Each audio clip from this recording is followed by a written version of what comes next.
사랑하는 성도 여러분, 시청자 여러분, 이 시간은 사랑장 8번째 시간입니다. 지난 시간부터는 영적인 사랑이란 과연 어떤 것인지 사랑의 개념에 대해 말씀드리고 있습니다. 바로 지난 시간에는 사랑의 개념 중 오래 참음에 대해 말씀드렸죠. 영적인 사랑은 오래 참는 것인데 이 오래 참음은 성령의 9가지 열매의 오래 참음보다 좁은 의미의 개념으로 개인적인 오래 참음이라 했습니다. 즉 하나님의 말씀에 순종하여 사랑하고자 할 때 만나게 되는 여러 가지 시련들과 나 자신에 대해 오래 참는 것을 의미한다 했지요. 그리고 영적인 의미의 오래 참음은 미움, 서운함 등의 감정을 마음에 쌓아둔 채 눌러 참는 것이 아니라 이런 감정이 생기게 하는 근본 악들을 빼내버리고 자비와 사랑으로 승화시켜 나가는 것이라 했고요. 오늘은 영적인 사랑의 개념 중 온유함에 대해 증거합니다. 아마 만민의 성도님들이라면 여러 가지 진리의 마음들 중 특히 이 온유함을 너무나 사모하실 것입니다.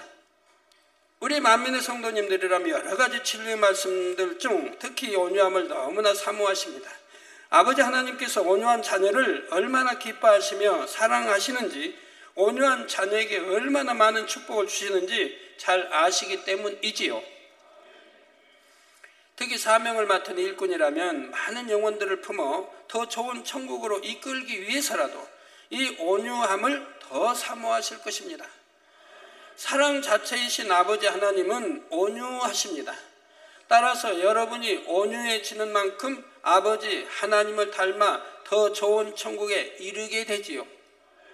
오늘 이 시간 온유함에 대해 말씀드릴 때 온유함이란 과연 어떤 것인지 확실히 잘 정립하시기를 바랍니다. 그리고 어떻게 하면 온유함을 이룰 수 있는지 깨달으셔서 신속히 온유한 마음을 소유하시기 바랍니다. 그래서 많은 영혼들이 여러분의 품 안에서 쉼을 얻고 구원에 이르며 더 아름다운 천국에 이름으로 천국에서 더 아름다운 처소와 상급을 받게 되시기를 주님의 이름으로 축원합니다. 사랑하는 성도 여러분, 오늘 본문 말씀에 사랑은 온유하다 말씀합니다. 사랑은 온유하며 여러분이 참 영적인 사랑이 있다면 자연히 온유해지는 거예요. 온유해진 사람은 영적인 사랑을 내가 가지고 있다는 거죠. 영적인 사랑이 있다는 의미죠, 뜻이죠. 다시 말해 온유한 사람에게는 그만큼 영적인 사랑이 많다는 것이죠. 온전히 온유하다면 온전한 영적인 사랑이 있는 사람이고요. 그렇다면 온유한 마음은 과연 어떤 마음일까요? 온유함이란 모든 사람을 포용할 수 있는 마음, 모든 사람을 두루두루 포용합니다. 그러니까 걸림이 되잖아요. 걸려도 상대만 걸리지 나까지 걸리는 게 아니에요. 상대가 걸려놓으면 상대가 악함으로 스스로 걸리는 경우는 있죠. 우리 주님이 온유하셔도 우리 주님을 보고 걸리는 사람도 있지 않습니까? 왜? 악하고 시기하고 질투하고 미워서 말이에요. 선이 싫으니까, 빛이 싫으니까 싫어하는 사람, 이런 사람들 빼고 모든 사람을 포용할 수 있는, 그러한 자라 할지라도 배신한 자 할지라도 마음으로는 전부 포용할 수 있는 그런 마음이라 이 말입니다.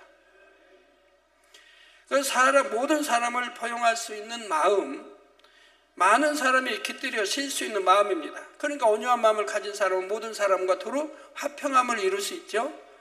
모든 사람과 거룩함과 화평함을 쫓지 않으면 결단코 주를 뵙지 못합니다. 결단코 뵙지 못해요.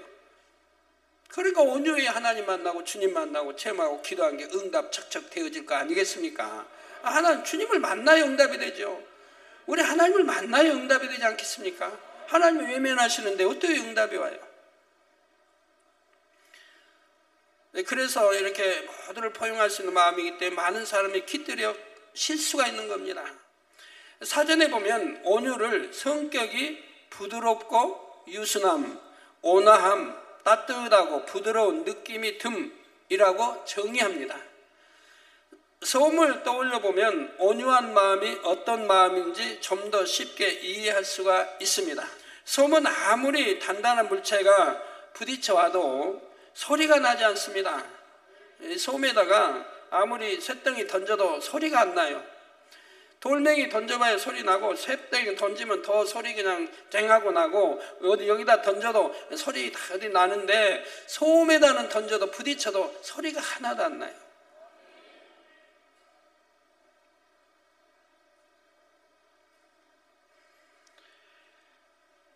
부딪혀오는 것들을 포근하게 감싸 안기 때문에 튕겨나가지도 않죠.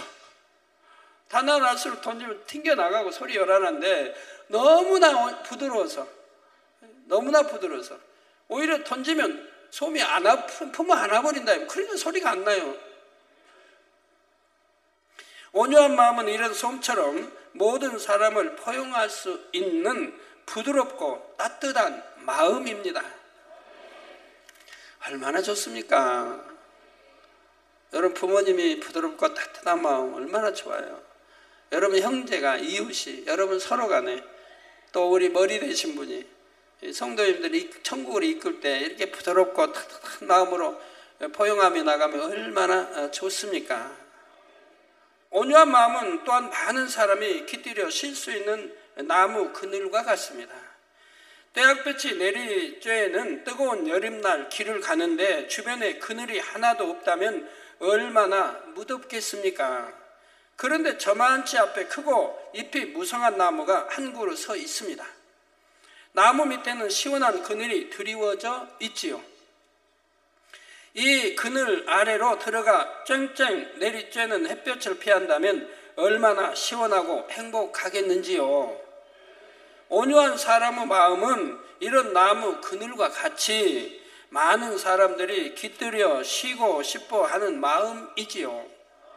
성도 여러분, 그런데 여러분이 잘 깨달으셔야 할 것은 주 안에서의 온유함, 곧 영적인 온유함은 세상 사람들이 말하는 온유함과는 다른 개념이라는 사실입니다. 세상 사람들은 보통 순하고 유해서 누가 찔러도 화를 내는 일이 없고 자기 주장이 강하지 않은 사람을 온유하다 합니다. 그런데 진리 안에서는 아무리 순하고 착해도 그것이 하나님께서 인정하시는 착함이 아니라면 진정 온유하다 할 수가 없지요. 세상에서 순하고 착하다는 사람들 중에는 본래 성품이 소극적이거나 유약해서 남들에게 잘 순종하는 경우가 있습니다. 상대가 자신을 찌를 때 마음에선 부글부글 하는데 억지로 눌러 참는 경우도 있고요. 아니면 남들이 찌르는데 내가 힘이 약해서 뭐 대들지도 못하고 대들 수도 없고 대들었다면 얻어맞겠고 그래서 그냥 아예 대들 생각 자체도 않고 그냥 죽은 듯 나 때리시오, 나 맞겠습니다. 그런 온유함도 있어요. 그런 거를 세상에서는 온유하다 하지만 하나님께서는 온유하다 하지 않습니다. 지능이 조금 부족한 사람들 중에도 보면 누가 무슨 말을 해도 욕을 해도 늘 웃기만 하는 사람들도 있습니다. 이런 사람을 온유하다고 할 수는 없지요. 세상에서는 아니 저 사람은 바보야 하는 사람을 또 온유하다고 평하는 사람도 있어요. 이것도 아닌 것이고 바보같이 그래도 그걸 온유하다고 하는 것도 아니고요. 이런 경우는 마음에 악이 없고 사랑이 가득해서 악한 자를 참아주고 품어주는 것은 아니기 때문입니다. 영적인 온유함은 여러분 온유한 분들 되시고 싶으시죠? 돼야죠. 온유해서 하나님 사랑받으면 얼마나 좋아요. 아주 온전히 하나님이 인정하시는 온유로 들어가면요 하나님과 대화할 수 있고 음성도 들을 수 있는 거란 말이에요. 성경이 그렇게 말씀하고 있잖아요. 어떻게 하나님의 음성을 듣냐고. 그러면 성경 기록을 무시하는 겁니까? 하나님이 나는 딱 모세하고만 대화한다고 했습니까? 하나님이 온유하기 때문에 대화하는 건 나와 있잖아요.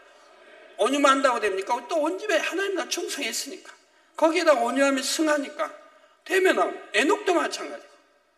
다 하나님의 사람들, 교통한 사람들 그렇다 이 말이에요. 그러니까 온유함이 얼마나 좋습니까?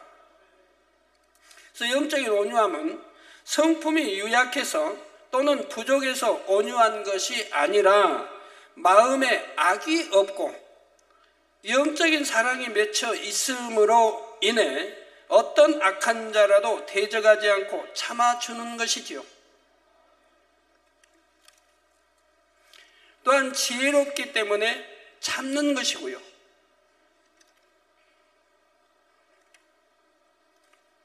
그리고 온유함이란 무조건 이해하고 용서하며 부드럽기만 한 것이라고 오해해서는 안 됩니다. 온유하다니까 무조건 다 이해하라는 게 아니에요. 무조건 다 용서하라는 게 아니고요. 우리 주님도 용서할 자 용서하고 용서치 못할 자는 용서하지 못했지요. 그래서 영적인 온유함은 육적인 온유한 사람이 이 독사의 자식들아 화 있을진저 그런 말 쓰겠습니까? 육적인 온유한 사람이 감히 못하지요. 사람들 향한 이 독사의 자식들아 화 있을진저 하시겠느냐 이 말입니다. 할 수 있느냐 이 말입니다. 나 우리 주님은 온유함이 누구보다 최고로 승한 분이지만 이 독사의 자식들아 화 있을진저 하시지 않아요. 이 외식하는 자들아 그것도 권세 있는 자들 앞에 이 외식하는 자들아 화 있을진저 말씀하시지 않습니까? 그렇게 온유하신 분이.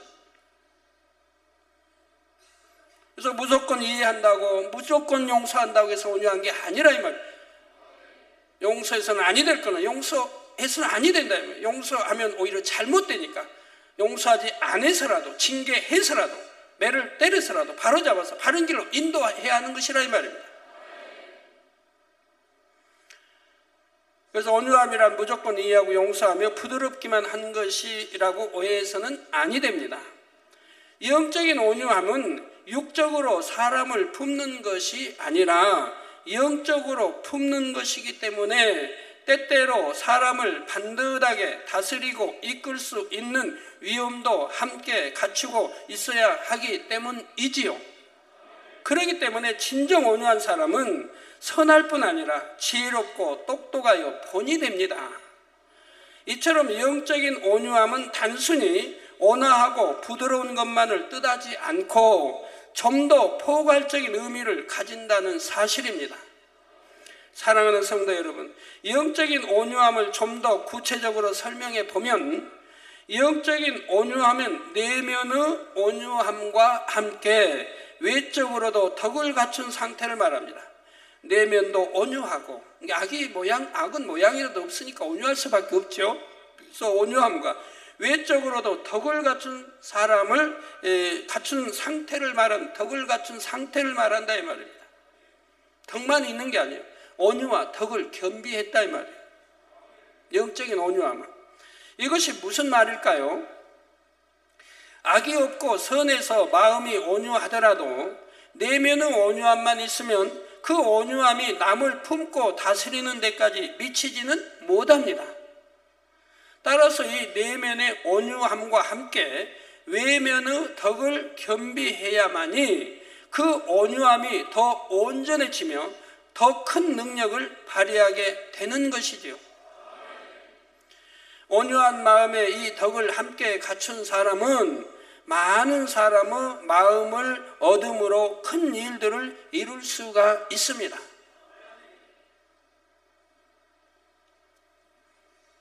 그렇다면 덕이란 또 무엇일까요? 덕도 알아야 되지 않겠어요? 사전에 보면 덕이란 공정하고 남을 넓게 이해하고 받아들이는 마음이나 행동, 마음이 올바르고 사람의 도리에 합당한 일, 인격이 갖추어져서 남을 정복시키는 일 등으로 설명되어 있습니다. 영적인 의미의 덕 또한 마찬가지입니다. 덕이 있는 사람은 이처럼 마음이 올바르고 공정하며 도리에 합당한 행함입니다. 도리에 합당히 행합니다.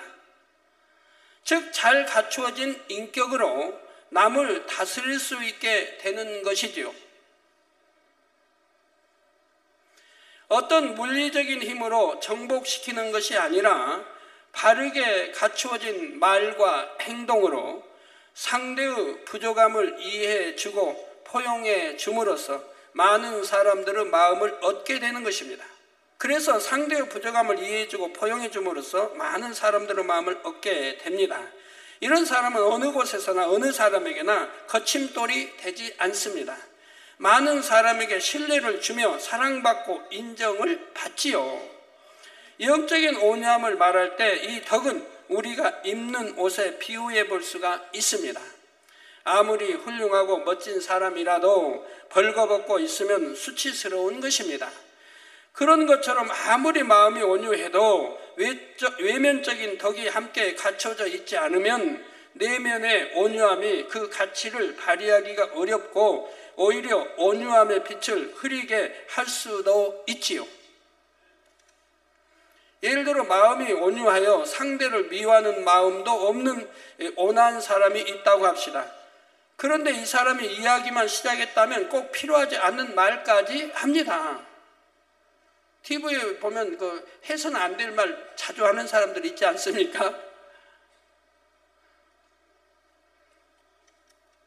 어떤 악의가 있어서 그러는 것은 아니지만 그러면 아무래도 점잖아 보이거나 교양이 있어 보이지는 않는 것입니다. 다시 말해 덕스러워 보이지 않는 것이죠. 그러면 이 사람이 아무리 온유하다고 해도 그 온유함이 제대로 빛을 발할 수가 없습니다. 상대에게 신뢰를 주지는 못하기 때문이죠. 또 어떤 사람은 온유하고 선해서 다른 사람에게 악한 감정을 품는다거나 남의 말을 하는 일도 없고 상대에게 피해를 주는 일도 거의 없습니다. 그런데 다른 사람들의 일을 적극적으로 도와준다거나 세심하게 배려해 주는 행함이 부족합니다. 이런 경우 역시 아무래도 많은 사람들이 그 품에 안겨오기는 어렵겠지요. 이처럼 덕이란 내면이 온유할 뿐 아니라 겉으로 드러나는 말과 행실 하나하나가 바르게 갖추어져 있음으로써 사람을 품고 다스릴 수도 있는 것을 말합니다. 우리나라의 역사만 보아도 어떤 왕이 집권하느냐에 따라 나라가 부강해지기도 하고 오히려 기강이 흔들리기도 한 것을 볼 수가 있습니다. 한 나라가 발전하고 굳게 서려면 머리된 사람이 수하의 사람들을 잘 움직여 나가는 것이 매우 중요하지요.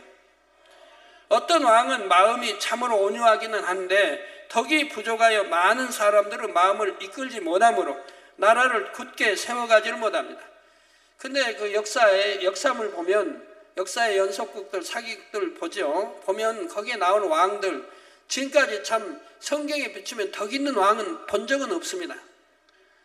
어떤 신하가 여하튼 고자질이 나쁜 말로 고자질을 했다면 그의 귀를 기울여 버려요. 당장 그 말을 믿으면 누가 와서 무슨 딱 어떤 신하가 이렇게 했다면 당장 믿어버려요. 누가 반란을 어떻게 했다면 그냥 믿어버리는 거예요. 신임했던 신하인데 신임했던 바로 신하였는데 누구 말을 하면 그대로 믿어버린다. 한 번 또 못 믿고 의심하는데도 두 번, 세 번 하면 믿어버린다 이 말이에요. 또 한 사람, 두 사람이 와서 하면 믿어버린다 이 말이에요. 그래가지고는 이제 철저히 하여튼 고문하게 하죠. 화가 나면은 내가 직접 하겠다고 그러고. 지금까지 나온 연속극 그런 역사극 보면 왕들이 대부분 다 그랬어요. 그렇지 않은 왕은 제가 기억이 없을 정도예요. 신하 말만 듣고 믿었던 충신이고 믿었던 그런 신하도 그렇게 돼버리더라고요.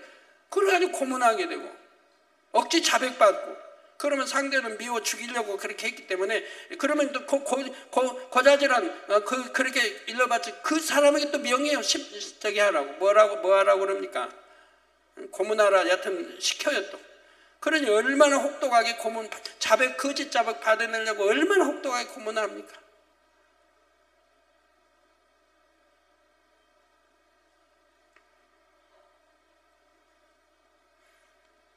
대부분의 왕들이 다 그런 걸 봐요. 정확하게 중도해서 한쪽 말 듣지 않고 이쪽 말 들었으면 또 상대 신하도 불러서 그래 이런 일이 있으면 물어서 정도로 해서 분별을 하고 이렇게 해 나가 그렇게 처리한 왕을 보지를 못했어요. 그냥 억울하게 당한, 얼마나 충신이 많아요. 억울하게 당한 신하가, 억울하게 귀양 가고 억울하게 사형 먹은 신하들이 얼마나 많이 있습니까? 그렇지 않아요? 반면에 어떤 왕은 마음이 온유할 뿐 아니라 덕이 있으므로 많은 관료들과 백성들의 마음을 사서 나라를 잘 이끌어 갑니다. 그런 왕은 바로 이제 세종대왕이 있지요. 나라를 부강하게 함으로 태평성대를 누리지요. 결과적으로 누가 더 선한 열매를 맺었습니까? 바로 후자의 왕이지요. 이것이 바로 덕을 갖춘 온유함과 그렇지 않은 온유함의 차이인 것입니다. 온유함이 가장 승하신 우리 예수님을 예로 들면 예수님은 참으로 온화하셨습니다. 마태복음 12장 20절에 보면 상한 갈대를 꺾지 아니하며, 상한 갈대, 누구나 상한 갈대는 꺾어버리려고 하죠. 근데 상한 갈대도 꺾지 아니하며, 이런 하나님의 말씀이 있기 때문에 저도 교회에서 상한 갈대, 복의 가능성도 안 보여. 교회에 대해서 해가 되겠고 여러 가지 그런 분들이라 해도 끝까지 참고 지켜보지요. 끝까지 어찌하면 회개하고 돌이키게 눈의 단에서 설명하면서 끝까지 참습니다. 상한 갈대 꺾지 않아요. 꺾어버리면 끝나잖아요. 어찌하든 살아나게 그렇게 보살피고 한다 이 말이에요. 더 신경을 써주고 상한 갈대라도 어려우면 구제해주고 이렇게 해왔어요 지금까지. 예? 마음 중심에서 사랑하는 마음으로 사랑이 없다면 그리 못해요. 상한 갈대를 꺾지 아니하며 꺼져가는 심지를 끄지 아니하기를 심판하여 이길 때까지 하리니 하심같이 영혼들을 향한 자비와 긍휼, 사랑과 용서가 풍성하셨지요. 자, 그러시면서 마태복음 12장 19절에 그가 다투지도 아니하며, 즉 우리 주님은 다투지도 아니하며 들레지도 아니하리니 아무도 길에서 그 소리를 듣지 못하리라 하신 대로 말씀하시는 것이나 행동하시는 것, 외모 등의 위엄이 있으셨습니다. 위엄이란 존경할 만한 위세가 있어 점잖고 엄숙함 또는 그런 태도나 기세를 말합니다. 우리 예수님께서 온유하시긴 한데 만약 어떤 가벼운 우스갯소리로 즐겨 하신다거나 우스갯소리를 즐겨 하신다거나 복장이나 걸음걸이도 아무렇게나 하셨다면 또 농담이나 자주 하면 그렇게 많은 백성들이 붙쫓았겠고 제자들이 붙쫓았겠습니까? 제자들이 주님께 의문이 나서 묻고자 해도 또 영적인 말씀에 이해가 안 돼서 묻고자 해도 감히 묻지를 제자들이 못했어요. 그렇게 우리 주님이 이음이 있으셨다 이 말입니다. 함부로 대할 수 없는 이음이 있으셨다. 그렇게 같이 따라다니고 같이 식사하고 먹고 함께 해도 그런 이음이 있으셔서 제자들도 감히 물을 것도 감히 함부로 묻지를 못해. 얼마나 조심스럽게 묻는다 이 말이에요.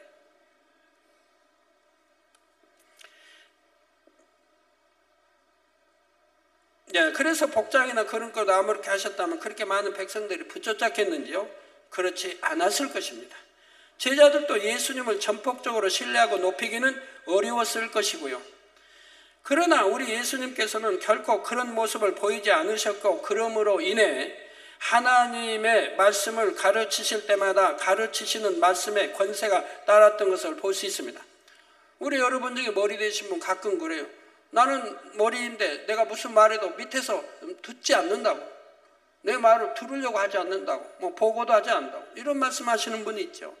그럼 그분은 자기를 생각해 봐야 돼. 내 언어, 행동과 모든 것이 다른 사람들이 따를 수 있게 내가 하고 있는가?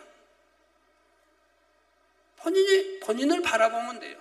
그럼 내가 얼마나 부족되게 다른 사람들의 신뢰를 얻지 못하게 내가 말하는 거나 행동을 하고 있는가를 깨달아야 되는 거예요. 누가 뭘 말하면 정말 아랫사람이 말해도 경청하여 내가 들었는가? 듣고 무시하지 그 말을 살리려고 했는가? 주 안에 진리라고 하면, 주 안에 하나님 뜻이라면 적은 것이라도 그걸 살려주려고 해야 돼. 무시하고 그건 안 돼. 그런 거는 뭐 필요 이러지 않고 살려주려고 해야 된다.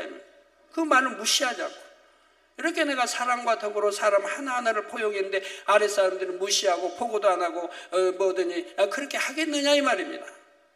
내 자신을 반성해 봐야 된다 이 말.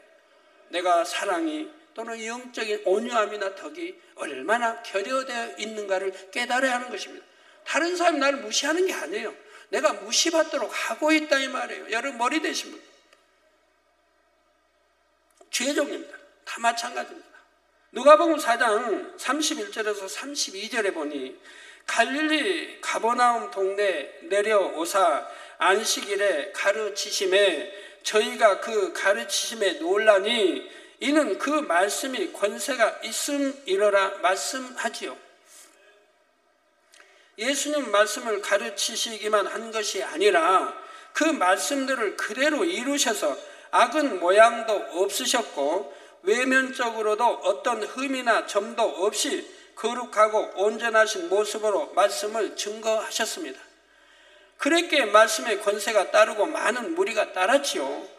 기존에 회당에서 가르치시던 겉모습만 그럴듯하게 꾸민 제사장, 서기관, 바리새인들과는 다르셨기에 많은 백성들이 예수님을 신뢰했던 것입니다. 그리고 예수님께서는 때때로 매우 위험 있게 죄에 대해 깨우쳐 주기도 하셨어요. 우리 주님이 죄에 대해서는 용납 안 했습니다. 엄히 경계하고 엄히 가르치셨습니다.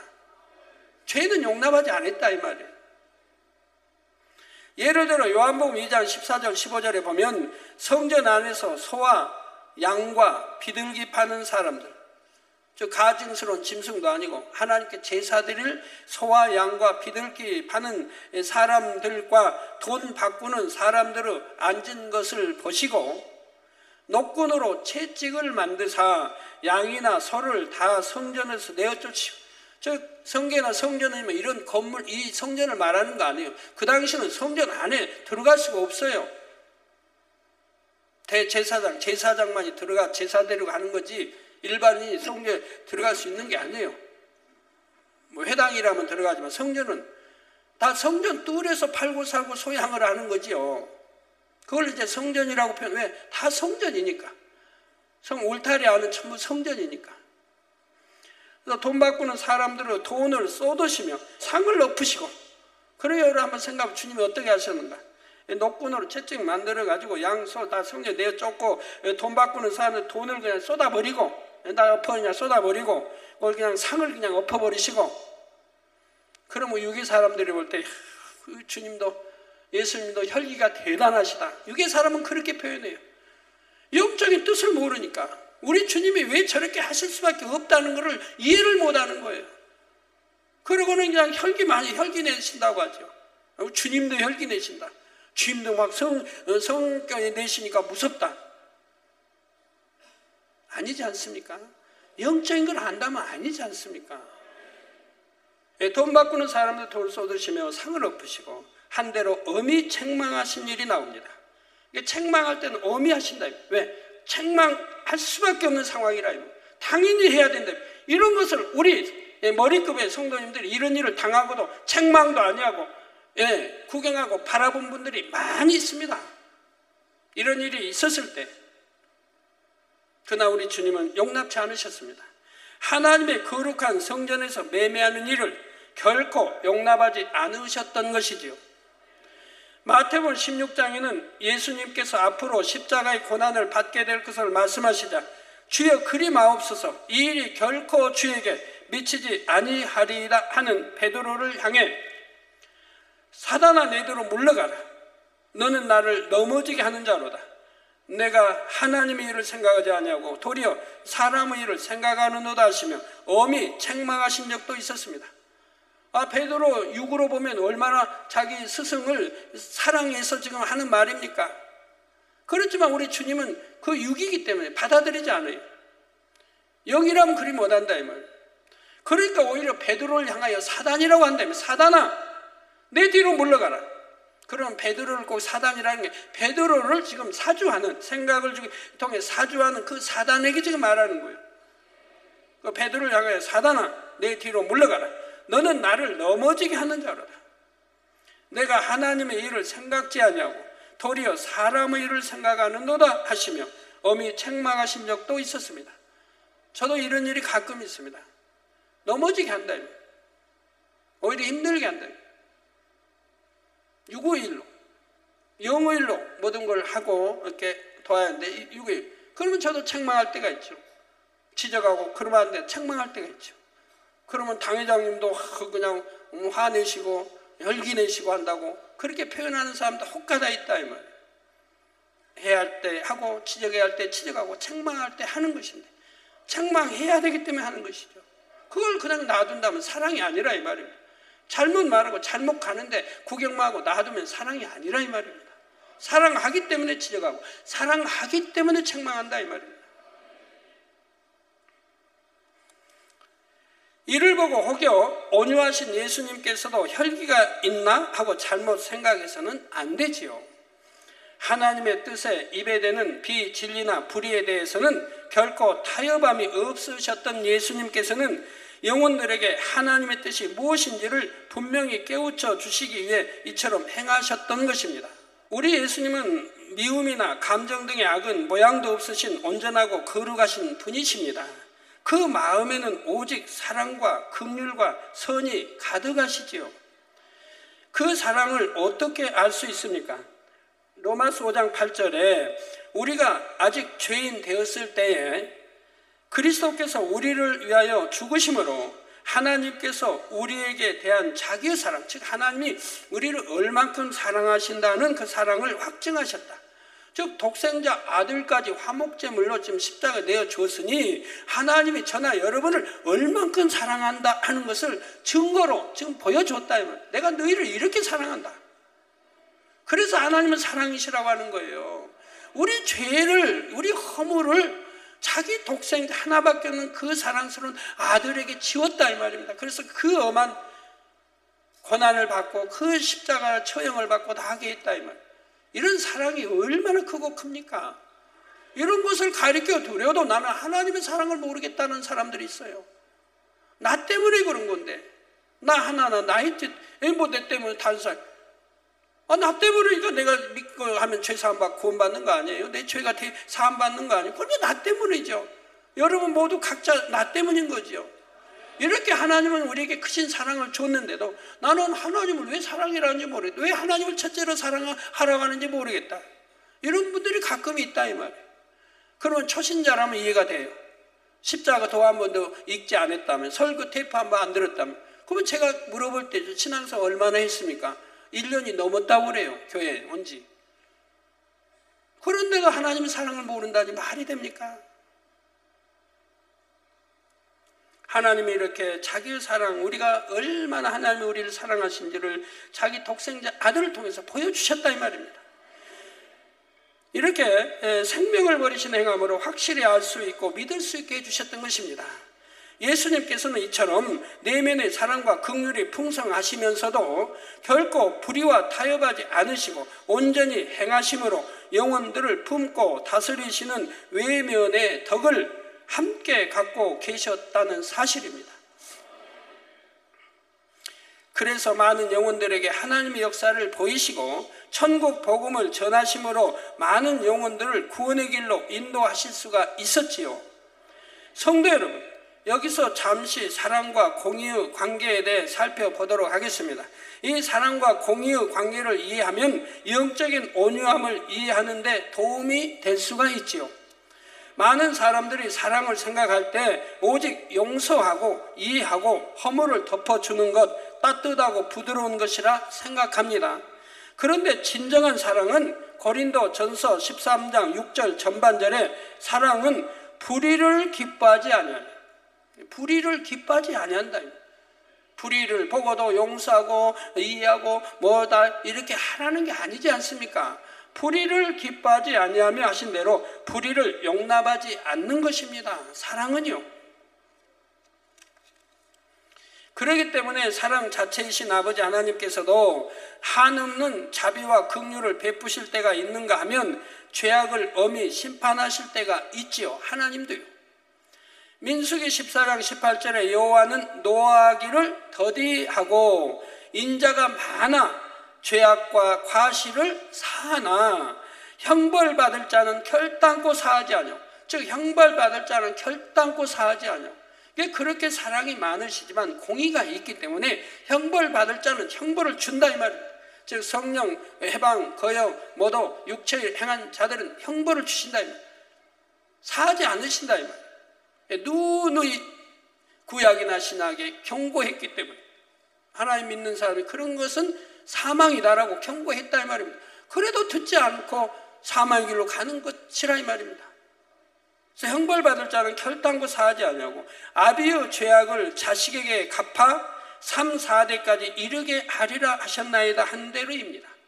이게 아비의 죄. 그러니까 여러분들 부모나 할머니, 할아버지나 조상적 3, 4대, 1대 후의 부모, 또 2대, 3대, 4대까지 우상을 심히 섬기고 했다고 하면 그것이 자녀들에게 온다 이 말입니다. 그 손자, 손녀에게, 증손들에게까지 미친다 이 말입니다. 그래서 여러분들이 기도받아도 문제 해결을 못 받고 기도받아도 병이 안 낫고 한다고 하면 우선 나는 말씀대로 살고 죄악 중에 살지 않는데도 그런다면 우선 위로부터 거슬러 올라가 살펴봐야 된다. 내 조상이 얼마나 하나님을 대적했는가, 얼마나 우상을 심히 섬기고 대적했는가를 살펴봐야 한다. 그럼 반드시 답이 나온다. 그럼 그런 것부터 풀어야 된다. 왜 지금 내가 말씀대로 살고 기도하고 하는 대로 언제나 주일과 언제나 11조 하는데도 그런 재앙이나 그런 여러 가지 어려움을 당한다면 바로 조상으로 거슬러가 살펴보면 반드시 3, 4대 이룰 일이 있다 이 말입니다. 그럼 이걸 풀면 된다 이 말이에요. 내가 하나님 말씀대로 살기 때문에 풀면 여러분이 대신 회개하든가 화목되면 그걸 풀면 된다 이 말이에요. 그러면 풀려진다 이 말 풀려져. 여러분들 말씀대로 못 살 때는 그대로 임하지만 여러분들 하나의 영자가 말씀대로 살기 때문에 그런 걸 회개하고 풀어주면 풀어진다 이 말입니다. 끈이 끊어진다 이 말입니다. 만약 하나님께서 중한죄를 거듭거듭 지어가는 영혼들도 무조건 용서하고 무조건 용납하기만 한다면 그것을 과연 사랑이라 할 수 있겠는지요? 육의 부모도 자녀를 사랑하면 자녀가 그런 길로 갈 때는 매를 들기도 하고 책망하기도 합니다. 하물며 우리의 영의 아버지이신 하나님께서 때때로 죄에 대한 대가를 받게 하시는 것은 사랑하는 자녀들을 생명으로 이끄시기 위한 너무나도 지극한 사랑인 것이지요. 그래서 우리 주님도 잘못할 때 징계할 때 가볍게 하잖아요. 안 들으면 더 커지죠. 그다음 안 들으면 더 커지죠. 저도 그렇게 했어요. 10대 다음에 너희들 또다시 알면서도 진리를 어기면 그 다음에 10대가 아니다. 뭐 15는 곱으로 올라간다. 그럼 아이들이 믿어야 안 믿어요? 믿죠. 그 다음에 10대도 너무너무 아팠는데 다음에 20대 맞을 일을 하겠습니까? 절대 하려고 안 하지. 그리고 거짓말은 절대 용납 안 한다. 어떠한 것도 거짓말은 하지 말라. 아무리 매를 맞을지라도 거짓말은 하지 마라. 거짓말 안 해서 용납 안 한다. 어려서부터 가르쳤어요. 그러니까 거짓말하지 않아요. 거짓말을 할 일을 만들지도 않고요. 또한 만약 하나님께서 열심히 말씀 안에 살고자 노력하는 영혼들이나 주님을 믿는다면서도 거듭거듭 중한죄를 범해 나가는 영혼들이나 똑같이 구원을 받게 하신다면 어찌 좋으신 하나님이라 할 수 있겠습니까? 만약 하나님께서 임의대로 영계의 법들을 어기신다면 진정한 인간 경작이 될 수 없지요. 원수마귀 사단도 이를 송사를 하게 되는 것이고요. 아버지 하나님께서는 천지 만물을 지으시고 주관하시는 분이시지만 정해진 법칙을 따라 모든 일들을 이루어 나가시는 공의로우신 하나님이시라는 사실입니다. 저도 이제까지 하나님의 뜻을 이루는 데 있어서 모든 일을 공의에 합당하게 이루기 위해 많은 기도와 금식을 심었던 것이고 때로는 큰 시험을 견뎌내야 했지요. 놀라운 권능을 나타내기 위해서는 그만큼 합당한 사람으로 인정받을 만한 믿음을 내보여야 했고 이런 믿음을 내보일 때마다 아버지 하나님께서는 더 놀라운 권능을 허락해 주셨습니다. 믿음을 내보일 때마다 어떤 시험 환난을 감사함으로 믿음으로 승리했을 때마다 그 다음에는 위로해 주셨고 반드시 위로해 주셨습니다. 내가 정말 필요로 했던 것들을 주셨습니다. 물질이 필요하면 물질을 주셨고 뭐 적게 주신 거 아니에요.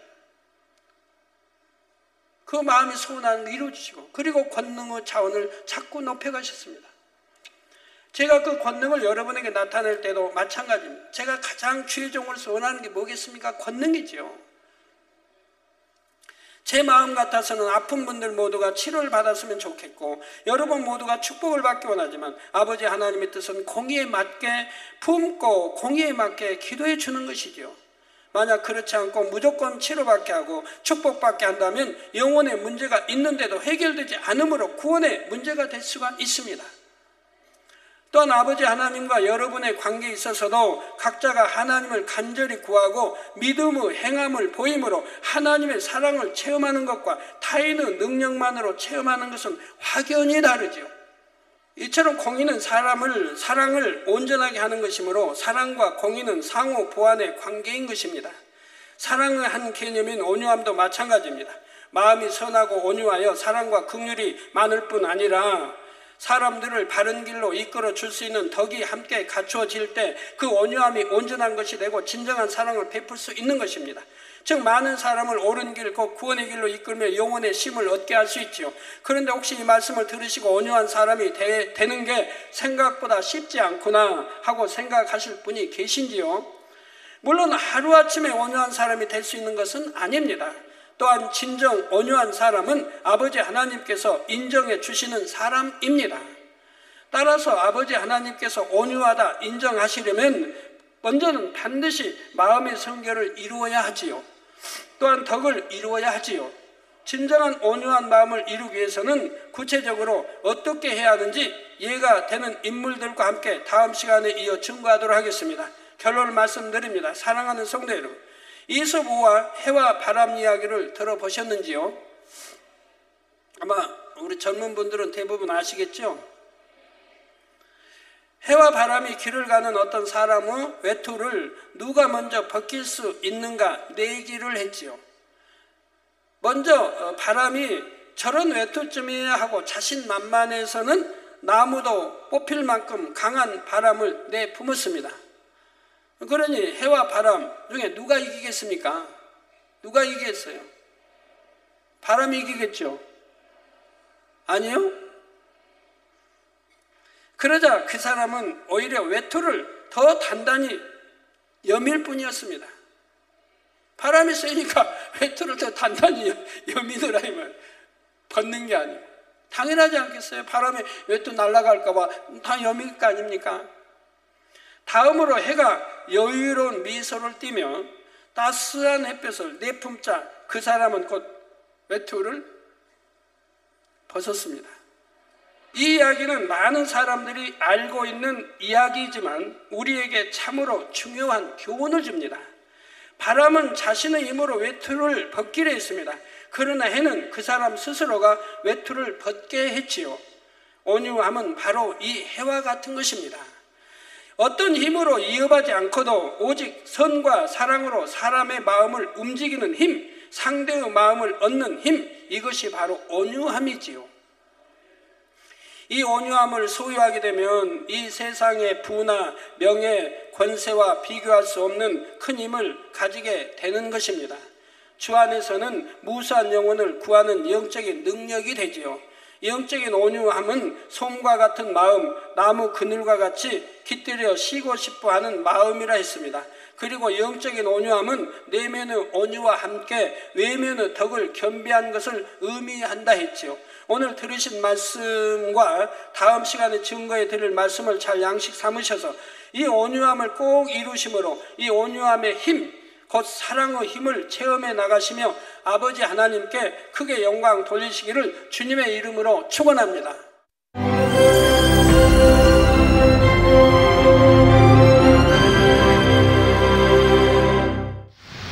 할렐루야. 전능하신 사랑의 아버지 하나님, 이 시간 기도받는 모든 성도님들 위해 안수하여 주옵소서.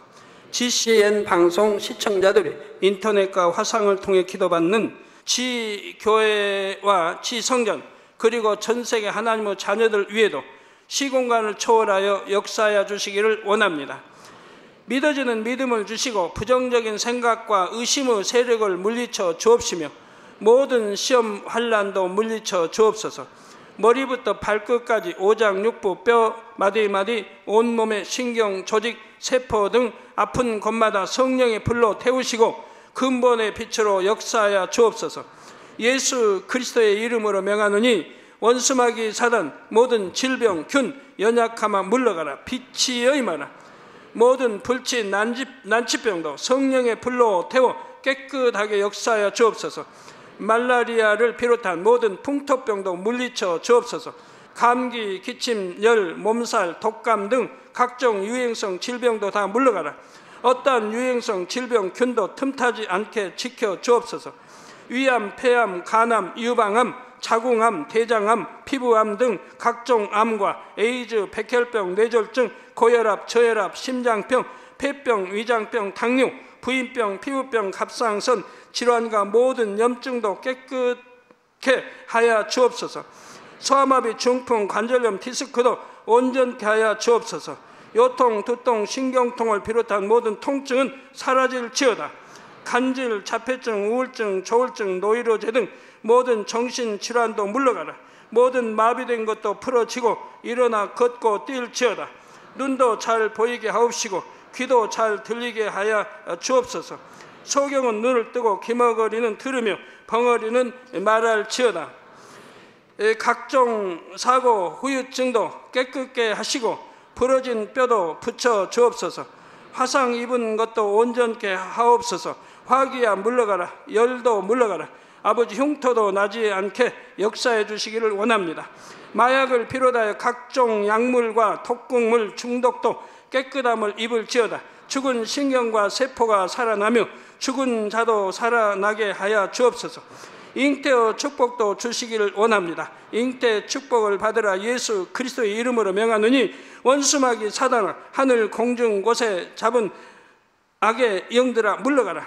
그의 사자들도 물러갈지니라. 이 땅의 악한 영, 더러운 영, 거짓되고 간사한 영, 이간질하고 미혹하는 모든 어둠들은 물러가라. 모든 흉악의 결박을 풀고 어둠아 물러가라. 빛이여 임하라. 아버지 하나님, 부르짖어 기도할 수 있는 능력을 주시고 죄를 버리고 성결될 수 있는 능력을 주옵소서.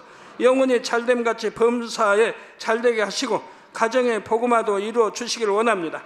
한 주간도 모든 사고와 재앙으로부터 지켜주시고 불통이 없는 형통한 삶을 살 수 있도록 축복해 주옵소서. 성령의 불담으로 천군 천사와 주님의 불꽃 같은 눈동자로 모든 하나님의 자녀들과 가정, 일터, 사업터를 지켜주시기를 원합니다. 학생들에게 지와 명철을 더하시고 공부도 할 수 있는 뜨거운 마음과 열정도 더하여 주옵소서. 마음과 생각을 세상에 빼앗기지 않도록 지키시고 하나님을 뜨겁게 사랑하는 학생들로 축복하여 주옵소서. 하나님의 자녀들이 먹으나 마시나 입으나 무엇을 하든지 하나님 앞에 영광 돌리는 삶이 되게 축복하여 주시기를 원합니다. 나는 하나님을 만났노라, 체험했노라, 응답 받았노라, 축복 받았노라, 간증하는 입술이 되게 역사하여 주옵소서. 아버지 하나님 감사합니다. 홀로 영광 받으옵소서. 우리 주 예수 그리스도의 이름으로 기도하옵나이다. 아멘.